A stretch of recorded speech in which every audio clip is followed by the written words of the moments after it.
My name's Cameron Hoare. I'm the Medical Superintendent of Cloncurry Hospital.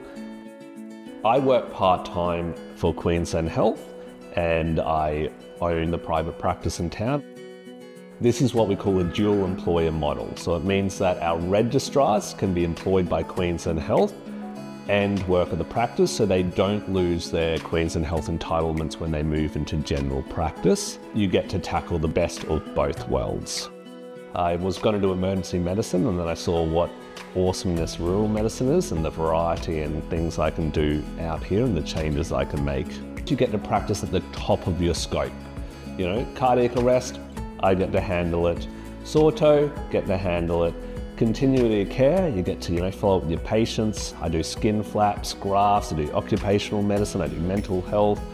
You name it, I do it, and you can see the difference that you make in a small town.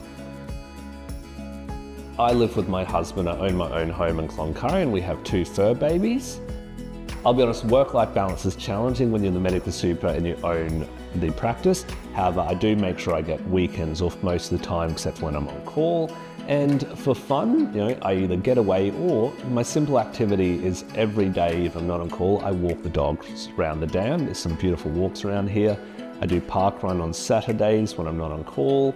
Yeah, we have one of the most remote park runs in Australia that's well run by a volunteer team. My experience in the town and the history of how long people have stayed, I think, says that this is a very livable community in Cloncurry. One thing I haven't mentioned that is very important is remuneration. While it's not everything, it is very important. Regs at Cloncurry, because they're employed under a MORP model, are some of the highest paid regs probably in Queensland.